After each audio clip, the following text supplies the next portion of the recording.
La prostate est constituée de tissus glandulaires, musculaires et fibreux. Elle est entourée d'une capsule fibreuse. Les glandes prostatiques se déversent dans l'urètre, comme on peut le voir sur cette coupe frontale schématique, de part et d'autre du colliculus seminalis. Ce dessin schématique représente l'abouchement des glandes prostatiques. On peut ainsi définir dans la prostate plusieurs zones définies par l'endroit où se déversent leurs sécrétions dans l'urètre.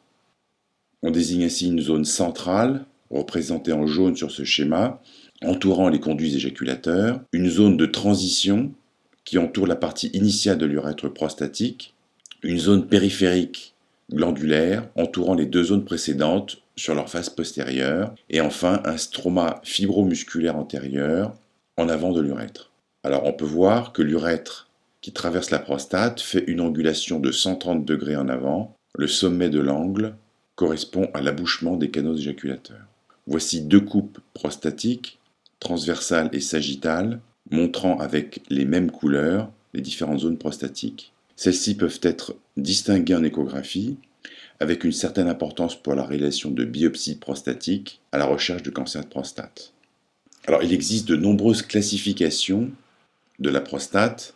L'anatomie zonale décrite sur cette diapositive est actuellement la représentation de référence délimitant des zones à l'origine de pathologies spécifiques. La zone centrale, qui regroupe 25% du tissu glandulaire prostatique, comprend la majeure partie de la base prostatique, avec une forme de cône tronqué dont le sommet est en regard du verumontanum. Les canaux de cette glande s'ouvrent dans l'urètre distal de part et d'autre des orifices des canaux éjaculateurs.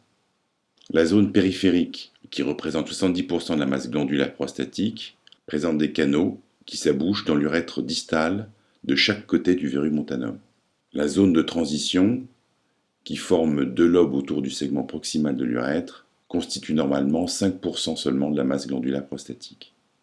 Alors il faut savoir que la zone périphérique est plus sujette au processus inflammatoire et est le siège d'origine de la plupart des carcinomes de la prostate. La zone de transition est la région périurétrale où se trouvent quelques glandes atrophiques, représente le siège de prédilection des adénomes de prostate. Sur cette coupe sagittale de la prostate, on note aux deux extrémités de l'urètre la présence du sphincter lisse et du sphincter strié qui se développent en avant du stroma fibromusculaire antérieur.